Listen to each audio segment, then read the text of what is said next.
ପାକିସ୍ତାନରେ ଆଉ ଏକ ଆତଙ୍କୀ ସଂଗଠନ ଗଠନ ହୋଇଛି। ପ୍ରଥମେ କରିଲେ ପ୍ରଚାର, ତାପରେ 15 ସୈନିକଙ୍କୁ କଲେ ହତ୍ୟା।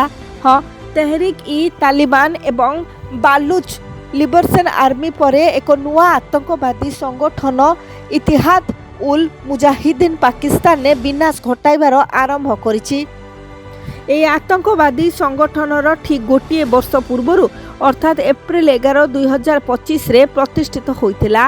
ଏହା ଚଳିତ ବର୍ଷ ସରକାରଙ୍କ ବିରୋଧରେ ସବୁଠାରୁ ବଡ଼ ଆତଙ୍କବାଦୀ ଆକ୍ରମଣ ଏବଂ ଏହା ପାକିସ୍ତାନୀ ସେନାବାବୁ ଅଞ୍ଚଳ ଉପରେ ପୂର୍ଣ୍ଣ ନିୟନ୍ତ୍ରଣ ବଜାୟ ରଖିବାର ଦାବି କରୁଥିବା ସତ୍ତ୍ୱେ ତେହରିକ ଇ ତାଲିବାନ ପରି ଏହି ଆତଙ୍କବାଦୀ ସଂଗଠନର ଉଦ୍ଦେଶ୍ୟ ହେଉଛି ପାକିସ୍ତାନରେ ଏକ ମୌଳବାଦୀ ଇସଲାମିକ ଶାସନ ପ୍ରତିଷ୍ଠା କରିବା।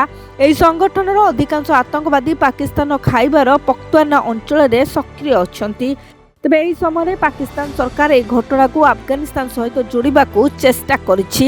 ପାକିସ୍ତାନର ବୈଦେଶିକ ବ୍ୟାପାର ମନ୍ତ୍ରଣାଳୟ ଦାବି କରିଛି ଯେ ଆତଙ୍କବାଦୀମାନେ ଆଫଗାନିସ୍ତାନ ନିର୍ଦ୍ଦେଶରେ ଏହି ଆକ୍ରମଣ କରିଛନ୍ତି।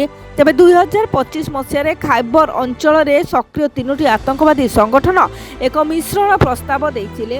ଏହି ପଦକ୍ଷେପ ଅଧୀନରେ ଇସଲାମିକ ବିପ୍ଳବ ଲସ୍କର ଏ ଇସଲାମ ଏବଂ ହାଜିଫ ଗୁଲ ବାହାଦୁର ଗୋଷ୍ଠୀ ଏକ ନୂତନ ଆତଙ୍କବାଦୀ ସଂଗଠନ ଗଠନ କରିଥିଲେ।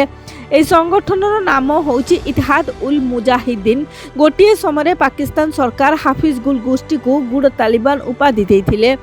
ଏହି ଆତଙ୍କବାଦୀ ସଂଗଠନର ଆକ୍ରମଣ ଏବଂ କାର୍ଯ୍ୟକଳାପର ମୁଖ୍ୟ କେନ୍ଦ୍ର ହେଉଛି ପାକିସ୍ତାନର ଖାଇବର ପଖ୍ତୁଆନା ପ୍ରଦେଶ, ଯାହା ଆଫଗାନିସ୍ତାନ ସୀମା ନିକଟରେ ଅଛି।